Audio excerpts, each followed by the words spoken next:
Jim Jones was a practical man. He practiced the art of the possible. This was especially true of the possible that everyone else thought was impossible. He was passionate, demanding, amicable, philosophical, and hard-working. When Jim Jones started the Troopers, he wrote the music for and taught both the horn line and the drum line. He wrote and taught the drill for the full corps and for the color guard.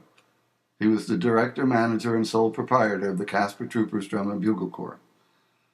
He was also a successful architect in his own right and owned his own construction company.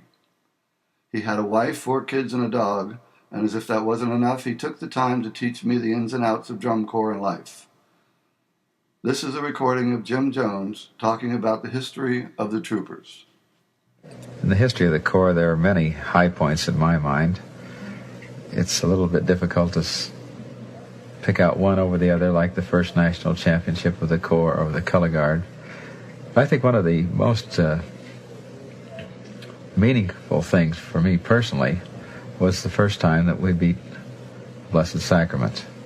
This was in the East. This is a Corps that I'd seen and admired. And when we beat them, I felt we had really accomplished something. Felt the same way when we finally beat the Cavaliers for the first time. It's kind of like living in a Walter Mitty dream to think that our Corps would be able to do this sort of thing against such fine organizations. On the subject of building a first-rate organization, this is what Jim Jones had to say. To have a first-rate organization requires, first of all, a lot of time.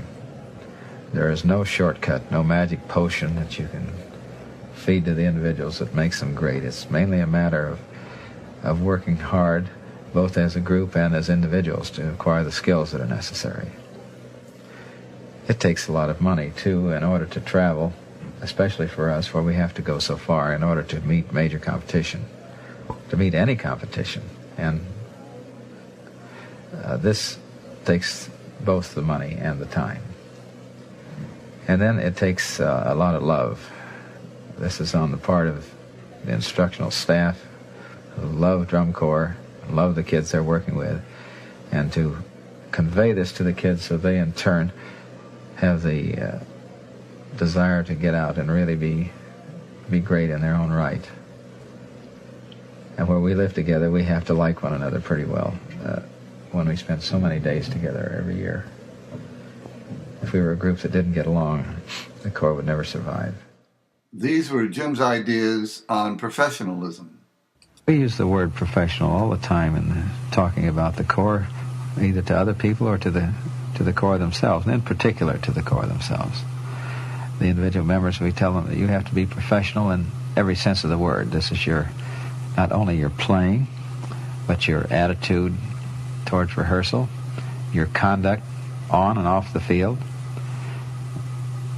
You have to think professionally. You take these long trips that we go on. If they don't act like professionals, they're liable to become ill and not be able to perform. And there's no excuse for this where it's just carelessness. So they have to become mature, professional people that are going out as performers.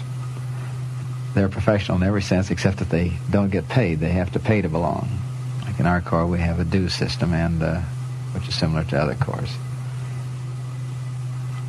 That's the only major difference between the professionalism of the major sports figures or entertainers and ourselves. Most everyone likes children, young people. They like to see them doing something constructive. And so when this does occur, they're willing to give it their support. We've always tried to maintain an image of the good kid. They are to be polite, not only when they're out in public, but to one another as well. It's got to be an habitual thing for them. Another thing we have to do is we have to have a good record. I think this is proven in athletic events. If a school team is doing well, the crowds begin to increase, the support begins to increase, and by having a good record as a competing unit, this, along with the idea of the All-American Youth, together combine to generate the support that is necessary for the Corps. Drum Corps as a whole is entertainment that has a universal appeal. It appeals to the young children and to the grandparents and all the spectrum of ages in between. It's overall entertainment that everybody can enjoy.